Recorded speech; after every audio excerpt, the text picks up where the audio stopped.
सविकल्प समाधि और निर्विकल्प समाधि में अंतर, ठीक है, ये आज हम आप लोगों को समझाएंगे। कहते हैं सविकल्प समाधि में ब्रह्म रूप से द्वैत की प्रतीति होती है। यानी द्वैत है मतलब क्या है कि ब्रह्म, सब कुछ ब्रह्म की प्रतीति होती है, पर कैसा, ये भी ब्रह्म है, जैसे माइक भी ब्रह्म है, ये भी ब्रह्म है, ये भी ब्रह्म है, ये भी ब्रह्म है, ये भी ब्रह्म है, तो ये भी है, ये भी है, ये भी है। इन चीजों की प्रतीति हो रही है कि नहीं हो रही है? बोलो, इन चीजों की भी प्रतीति हो रही है और ये चीजें ब्रह्म रूप से प्रतीत हो रही है। क्लियर हुई बात? ये जो वस्तुएं हैं ये सब ब्रह्म रूप से प्रतीत हो रही है, तो इसका मतलब क्या हुआ कि ये द्वैत हो गया। जब अद्वैत होगा तो ये सब खत्म। मैं हूं, ये मैं भी ब्रह्म हूं, तू भी ब्रह्म है, ये भी ब्रह्म है, तो मैं, तू और ये, इनकी प्रतीति तो है ना। बोलो, मैं, तू, ये, इसकी प्रतीति हो रही है कि नहीं हो रही है? इसकी प्रतीति के सहित, लेकिन ये सब ब्रह्म रूप से है। मतलब उन वस्तुओं का भी ज्ञान हो रहा है और उनके अधिष्ठान ब्रह्म का भी ज्ञान हो रहा है। अभी ये स्थिति है। तो जब दोनों की स्थिति हो रही है, मतलब नाम रूप भी है, पर ये नाम रूप जो है ये ब्रह्म रूप है, समझ गए? ऐसी जब प्रतीति हो रही है तो इसको कहेंगे सविकल्प समाधि। समझ रहे हैं? ये सविकल्प समाधि। आप चुपचाप शांति से बैठ जाइए। पेड़ भी ब्रह्म है, ये आकाश ब्रह्म है, ये बादल भी ब्रह्म है और सबके अंदर में ब्रह्म है, ब्रह्म है। इस प्रकार से भावना करिए। क्या समझे? इस प्रकार से आप दर्शन कीजिए। कुछ दिनों में बहुत अच्छा भाव बनने लगेगा जैसे जैसे आगे बढ़ते जाओगे। तो जब प्रारंभिक स्थिति है, मतलब मध्यम स्थिति भी, उस समय पे सब वस्तु, पहले तो प्रारंभिक स्थिति में ये ब्रह्म है बोलना भी ऐसा लगेगा अटपट है। कहाँ ब्रह्म है? सब चीजों की, धीरे धीरे ये होगा कि वो वस्तु ब्रह्म रूप है, ये भाव बनने लगेगा। फिर धीरे धीरे ये वस्तु ब्रह्म रूप है। क्या समझे? ये सब ब्रह्म है, ये ब्रह्म है, ये ब्रह्म है, लेकिन ये वस्तु दिखती है। पहले पहले पेड़ दिखता है, तब पेड़ में ब्रह्म दिखता है, तो पेड़ भी दिख रहा है, ब्रह्म भी दिख रहा है। समझ रहे? इस स्थिति का नाम है सविकल्प समाधि। ठीक है, इसको कहते हैं सविकल्प समाधि। वहां सविकल्प समाधि में ब्रह्म रूप से द्वैत की प्रतीति होती है। जो द्वैत है सारा का सारा ब्रह्म रूप है, ऐसी प्रतीति होती है। और जो निर्विकल्प समाधि में त्रिपुटी रूप से द्वैत की प्रतीति नहीं होती। अब वहां पर क्या है, मतलब द्वैत रूप से प्रतीति नहीं होती ब्रह्म की। जैसे कि ये एक मैं हूं, जानने वाला मैं, मतलब प्रमाता सके, ये है, मतलब मैं ज्ञाता हूं, और ये वस्तु जो है ये क्या है, मैं ज्ञाता हूं, ये ज्ञेय है, और इन दोनों का ज्ञान हो रहा है ज्ञान। ये क्या हुई? त्रिपुटी। ये त्रिपुटी सविकल्प समाधि में रहती है। पर फिर आगे जब अवस्था बढ़ती है तो बढ़ते बढ़ते ये स्थिति होती है कि मैं, जब मैं ब्रह्म हूँ, ये ब्रह्म, तो सब ब्रह्म ही, सबके नाम रूपों का एकमात्र ब्रह्म ही है। मैं, तू, यह भी कुछ नहीं। अब जैसे गहरी नींद में जब हम सोते हैं, क्या समझे, एक समझ लो स्वप्नावस्था है, तो स्वप्नावस्था में सब संसार की प्रतीति होती रहती है, जागृत अवस्था में सब प्रतीति होती रहती है, और जो सुषुप्ति अवस्था है उसमें कोई भी, कुछ भी नहीं, पिंड ऑफ साइलेंस है ना, कुछ भी नहीं है। समझ गए? तो लेकिन सुषुप्ति अवस्था के अंदर में अज्ञान होता है, तब हम जागते हैं तो बोलते ऐसे सुख से सोया कि कुछ भी नहीं जाना। वहां कुछ भी नहीं जाना है ना, अज्ञान अवस्था है, अविद्या है। लेकिन जो समाधि अवस्था है, वहां पर जब समाधि अवस्था है तब भी बोध है। क्या समझे कि आत्म रूप से मैं अपनी स्थिति, मैं ब्रह्म हूं, इस प्रकार का बोध रूपी अवस्था है वहां पर। और यानी समझ लीजिए सुषुप्ति अवस्था जो गहरी नींद वाली अवस्था है, वही यहाँ चेतन की अनुभूति में वही अवस्था हो जाएगी। समझ गए? चेतन की अवस्था स्थिति में वही अवस्था हो जाना, उसका नाम है निर्विकल्प समाधि। ये निर्विकल्प समाधि ही हमारा अंतिम लक्ष्य है, समझ गए? ये हमारा अंतिम लक्ष्य है, यहां हमको पहुंचना है। ठीक है, अब आगे सुषुप्ति से निर्विकल्प समाधि का भेद। सुषुप्ति अवस्था और निर्विकल्प समाधि में क्या भेद है, ये अब क्लियर बता रहे हैं। सुषुप्ति में अंतःकरण की ब्रह्माकार वृत्ति का अभाव होता है। सुषुप्ति अवस्था में जो अंतःकरण की वृत्ति सब लय हो जाती है, वो वृत्ति जो है वहां पे ब्रह्म रूप नहीं होती। सुषुप्ति अवस्था में जो अंतःकरण की वृत्ति है वो ब्रह्म रूप नहीं होती, वहां तो अज्ञान में लय होती है। ठीक है, और जो निर्विकल्प समाधि की अवस्था है, निर्विकल्प समाधि में अंतःकरण की वृत्ति तो ब्रह्माकार होती है, पर उसकी प्रतीति नहीं होती, वृत्ति की प्रतीति नहीं होती।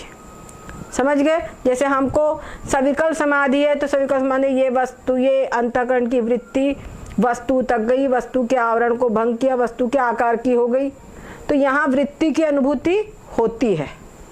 समझ गए? जब बाहर के पदार्थ आदि में जब हम करते हैं, यहाँ वृत्ति की अनुभूति होती है, पर निर्विकल्प समाधि में जो वृत्ति है वो ब्रह्माकार हो जाती है।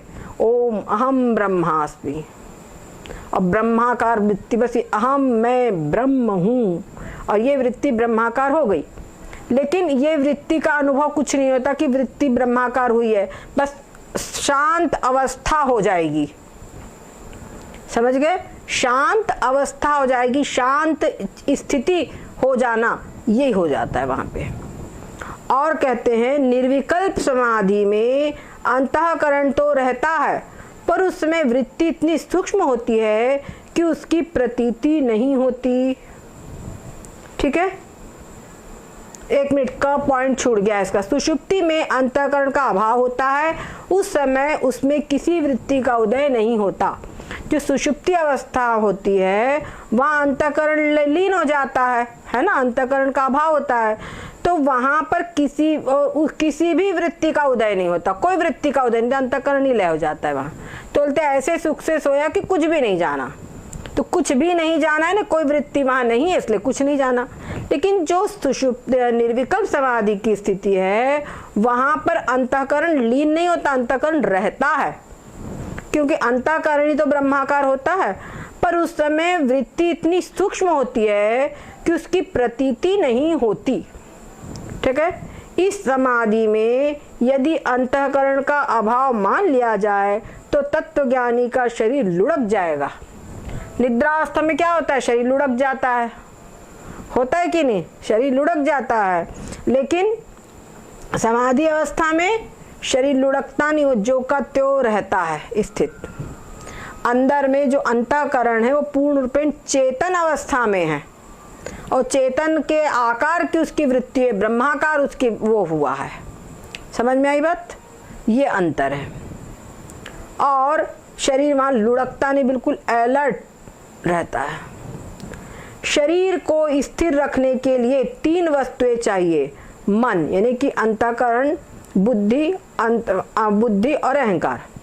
ठीक है, उस समय अहंकार सात्विक होता है, उस समय जो अहंकार है वो सात्विक होता है। सात्विक अहंकार मतलब योग में बताया गया है कि साधना काल में मन समय समय पर वृत्तियां, मन में समय समय पर वृत्तियां भी उत्पन्न होती है और मन स्थिर भी होता है।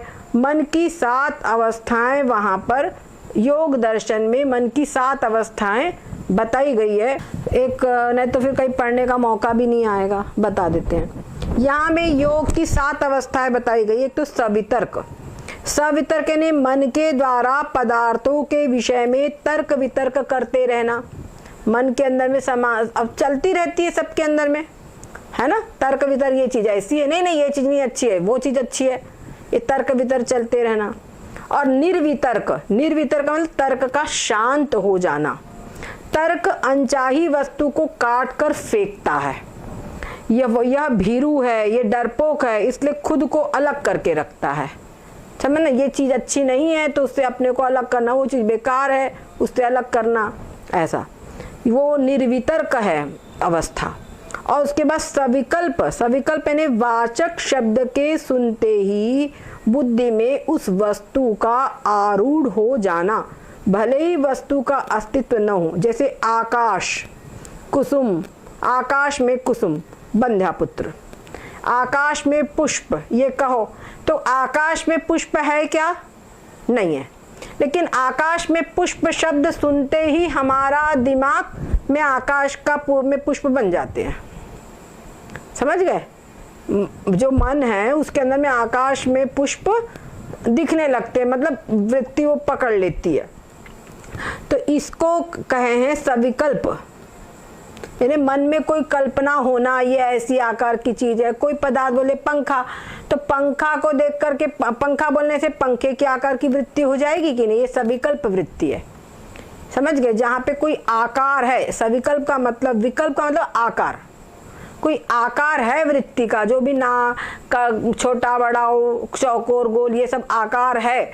वो आकार कैसा भी आकार हो, चाहे भालू हो, जैसे दो कोई भी चीज बोले तो उसके आकार है। संसार की जितनी पदार्थ है सब में कोई आकार है। तो वो जो आकार होना है उसी को कहेंगे सविकल्प। ठीक है। और निर्विकल्प जो वस्तु को, जो वृत्ति वस्तु को पैदा कर रही थी उसका शांत हो जाना। निर्विकल्प यानी वो जो वस्तु, जो वृत्ति थी पहले वो वस्तु के आकार की हो रही थी, अब वो वृत्ति जब शांत हो जाएगी तो वहां पे कोई सविकल्प, कोई आकार प्रकार की कोई कल्पना नहीं है, तो वहां पर उसको निर्विकल्प स्थिति कहा जाएगा। सविचार यानी वस्तु तत्व के संबंध में नाना प्रकार के विचारों का चलना। जो वस्तु है उसी के लिए, आत्म वस्तु, उसी के विषय में नाना प्रकार के विचारों का चलना, उसको बोलेंगे सविचार। मतलब समाधि कर रहे हैं तब भी उसमें वो सब बातें उठ रही है। उन विचारों का सर्वथा शांत हो जाना अर्थात निर्विचार की मनोस्थिति, इसको कहेंगे निर्विचार। ठीक है। सविचार के बाद में निर्विचार। तो निर्विचार ने वो जो विचार उठ रहे थे, ऐसा है कि वैसा है, वो भी शांत हो जाना। उसके बाद में धर्म मेघ समाधि। धर्म मेघ कल हमने आप लोगों को ऐसे बताया था, जैसे आकाश में कोई ऐसा मेघ मंडराने लगे जो धर्मामृत से लबालब भरा हो, यानी धर्म रूपी अमृत से लबालब भरा हो। ठीक है। और गर्मी से तपते हुए पहाड़ पर धर्म मेघ अमृत की वर्षा कर दे। ठीक है। तो इस वर्षा से वह पहाड़ जैसे शांत और शीतल हो जाता है, वैसे ही समाधि में मनुष्य का मन शीतल हो जाता है। ये जो समाधि है उसको क्या बोला है, यो साधना के में जो वृत्ति है, ये इसकी अवस्था, इसको धर्ममेघ समाधि कहा है। धर्ममेघ समाधि का मतलब क्या हुआ कि एकदम चित्त एकदम शांत हो जाता है। धर्ममेघ, धर्म रूपी मेघ बरसाने वाला। तो जब धर्म बरसेगा, धर्म रूपी मेघ होगा तो सुख और आनंद की ही तो बाढ़ आएगी। समझा कि नहीं? जब धर्म रूपी बादल, यानी ऐसा बादल, जैसे बादल में पानी होता है तो पानी बरसता है ना, लेकिन ऐसा बादल जिसके अंदर में धर्म भरा हुआ है, तो धर्म की वर्षा जब होगी, धर्म रूपी अमृत जब बरसेगा तो उसको प्राप्त करके शीतल, शांत, सुख, आनंद, ये स्थिति प्राप्त होगी। ये यहाँ पर कह रहे हैं कि जो समाधि है उस समाधि से मन जो होता है, वो मन, जो भी जीव समाधि लगाता है उस समाधि में उसका मन एकदम शांत और शीतल हो जाता है। अब आगे, इन सब के ऊपर ब्रह्म अपने प्रकाश से चमकता हुआ इन तीनों को भी प्रकाशित करता है। अब ये यहाँ पर फिर से आ जाओ, यानी कि क्या कह रहे हैं, शरीर को स्थिर रखने के लिए तीन वस्तुएं चाहिए, मन यानी कि अंतःकरण, बुद्धि और अहंकार। उस समय अहंकार सात्विक होता है, यानी जो निर्विकल्प स्थिति होती है उस समय पर अहंकार सात्विक होता है। मतलब वो किसी भी नाम रूपात्मक जो पदार्थ है उसके अंदर में उसको अहम भाव, मतलब एक आत्मबुद्धि नहीं होती। समझ गए? नाम रूपात्मक जो भी प्रपंच है, शरीर है, तो शरीर के अंदर में, मन में, इंद्रियों में उसको आत्मबुद्धि उस समय पर नहीं होती। उसके अंदर सात्विक भाव है, विपूर्ण पिंड, सात्विक अहंकार है। तो वहां पर अहंकार जो सात्विक होता है तो वो सतो गुण के कारण केवल एक आत्म तत्व में ही अहम बुद्धि करता है कि ये आत्मा मैं हूँ, और जो शरीर आदि अपने आप को इतने समय से समझ रहा था उन सब का बाध कर देता है कि शरीर मैं हूँ। तो जितना हम जिसको समझ रहे थे अपना स्वरूप, वो सब कुछ मैं नहीं हूँ। जो अपना स्वरूप शरीर को समझ रहे थे, कई मन, कभी इंद्रियां, कई बुद्धि, वो सब कुछ मैं नहीं हूँ। मैं केवल और केवल मात्र आत्मा ही हूँ। ये उसको निश्चय हो जाता है। ऐसा। अब आगे कहते हैं इन सब के ऊपर, यानी वो शरीर क्या कहते, मन, बुद्धि और अहंकार के ऊपर अपने ब्रह्म अपने प्रकाश से चमकता हुआ इन तीनों को भी प्रकाशित करता है। समझ गए? जो ब्रह्म है वो तीनों को भी प्रकाशित करता है। निर्विकल्प समाधि में साधक के अंतःकरण में जो निरंतर ब्रह्माकार वृत्ति बनी रहती है, उसका हेतु सविकल्प समाधि में किया गया बार बार का अभ्यास है। क्या जब सविकल्प समाधि में वो बार बार उसका अभ्यास करेगा, हर पदार्थ में ब्रह्म का दर्शन करेगा, उसके परिणाम स्वरूप जब वही उसी का एक परिपक्व अवस्था उसकी होगी कि उसकी स्थिति निर्विकल्प हो जाएगी, तब वो किसी पदार्थ में ब्रह्म दर्शन करूं ये भावना नहीं रहेगी, अपने आप उसकी वृत्ति ब्रह्माकार होगी। तो सब कुछ जब ब्रह्माकारी है तो बेमतलब में किसी पदार्थ को देख करके ब्रह्माकार करने की क्या आवश्यकता है। स्वयं जब अंदर में ही वृत्ति ब्रह्माकार हो जाती है उसके। जैसे आप लोग कोई संकीर्तन करो, राम राम राम हरे राम राम राम हरे, कोई संकीर्तन करो तो क्या होता है, संकीर्तन करते करते हमको बड़ी शांति मिलती है। और कभी ये भी होता है कि संकीर्तन करने वो जो है वो छूट गया और चुपचाप शांत हो गए। क्या समझे? ये हो गया बिल्कुल शांत। अब संकीर्तन बंद हो गया, संकीर्तन आपने छोड़ दिया, लेकिन उसके बावजूद भी मन में कुछ एक शांति प्राप्त हो जाती है। होती है कि नहीं होती है? तो वो शांति कब प्राप्त होती है? जब बहुत अधिक संकीर्तन आप करते हो तो उसकी जो परिपक्व अवस्था है तब वहां पे शांति की प्राप्ति होती है। उसी प्रकार से जब सब कहीं ब्रह्माभ्यास कर रहा है तो फिर पूर्ण रूपेण बस मैं ब्रह्म हूँ, तो आगे पीछे ऊपर नीचे दाएं बाएं भीतर बाहर सब कहीं मैं ब्रह्म ही हूँ। बस ये उसको फीलिंग्स रहती है, बस यही फीलिंग्स वहां पर उसको आगे बढ़ जाती है। ठीक है? तो इस प्रकार से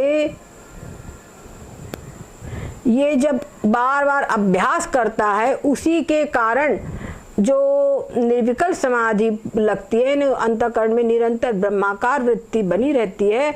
और वो निरंतर ब्रह्माकार वृत्ति रहना, फिर नाम रूप में वृत्ति का न जाना, समझ गए? बार बार उसमें फिर नाम रूप में वृत्ति नहीं जाएगी, केवल निर्विकल्प ही बनी रहेगी। इस निर्विकल्प अवस्था को जो बने रहना है, इसी का नाम है निर्विकल्प समाधि। ठीक है? इसलिए योग के साधन जो 8 अंग है उसमें सविकल्प समाधि भी 2 प्रकार की होती है। एक अद्वैत भावना रूप और दूसरी अद्वैतावस्थान रूप है। ठीक है? जो निर्विकल्प समाधि वो 2 प्रकार की है, एक है अद्वैत भावना रूप और दूसरी अद्वैतावस्थान रूप। जो अद्वैत ब्रह्माकार अंतःकरण की अज्ञात वृत्ति के साथ होती है, जो वह अद्वैत भावना रूप निर्विकल्प समाधि कहलाती है। यानी जो अद्वैत ब्रह्माकार, अद्वैत मतलब एक ब्रह्म के आकार की वृत्ति, अंतःकरण की जो स्थिति है, अंतःकरण की जो वृत्ति है वो एक अद्वैत ब्रह्माकार वृत्ति होती है। तो उस समय पर वो अद्वैत भावना रूप निर्विकल्प समाधि है। ये अद्वैत भावना रूप निर्विकल्प समाधि है। और जिस समाधि में समाधि अभ्यास के परिपक्व हो जाने से या अधिक अभ्यास कर लेने से ब्रह्माकार वृत्ति भी शांत हो जाती है। उस बहुत अधिक अभ्यास कर लो जैसे अभी हमने कीर्तन का बहुत ज़्यादा करो तो क्या होगा, कीर्तन बोलते बोलते जवानी थक गई, लेकिन अंदर में कुछ चलता रहेगा, है ना, अंदर में कुछ चलता रहेगा। वैसे ही यहाँ पर अगर वो अभ्यास कर रहा है तो अभ्यास करते करते जो वाणी है, मन है, ये सब रुक गए भले, लेकिन फिर भी वृत्ति जो है वो ब्रह्माकार हो चुकी है। अब ये वृत्ति जो ब्रह्माकार हो चुकी है, ठीक है, वहाँ ब्रह्माकार वृत्ति भी उसकी शांत हो चुकी है। मतलब ब्रह्माकार वृत्ति भी अलग से पदार्थों में बार बार जाए और ऐसी ब्रह्माकार वृत्ति नहीं है, उसकी एक एज ए होल ब्रह्माकार वृत्ति है। उस एज ए होल जो अवस्था है, ये सब चीज़ें थोड़ा साधना और अनुभूति के पश्चात ही समझ में आएंगे। तो इसको अद्वैतावस्थान रूप निर्विकल्प समाधि कहते हैं। ये ज्ञान की 7 भूमिकाओं में ये अद्वैतावस्थान की अंतिम सीढ़ी है। समझ गए, ये क्या है, अंतिम सीढ़ी, जिसको तुर्यावस्था भी कहा जाता है। जैसे तपे हुए लोहे के तवे के ऊपर पानी की बूंद गिरा दे तो वह उसी में प्रविष्ट हो जाती है। अगर एक बढ़िया तेज गरम तवा हो, उस पर 2 बूंद पानी डालो तो क्या होगा, वहीं के सूख जाएगा कि नहीं। तो कह रहे हैं कि वह जो बूंद है वो उसी में प्रविष्ट हो जाती है। वैसे ही निरंतर ब्रह्म की भावना करते करते मन समाहित हो जाता है। उसके निरंतर अभ्यास से अत्यंत चमकीली, ये चमकीली शब्द देने से लोगों को क्या लगता है, चमकता कुछ है, ऐसा नहीं है। अंत बस ब्रह्माकार वृत्ति का उदय होता है। ब्रह्मा बल्कि यहाँ कहना चाहिए व्यापक वृत्ति, समझे, अभ्यास से व्यापक वृत्ति, एक बस अद्वैत ब्रह्माकार वृत्ति का उदय होता है। वह वृत्ति प्रकाशमान ब्रह्म में विलीन हो जाती है। ठीक है, यह ब्रह्म में वृत्ति का विलय है। उस अवस्था में मन में कोई तरंग नहीं रहती, कोई कंपन नहीं रहता। यह अद्वैतावस्थान रूप निर्विकल्प समाधि का फल है।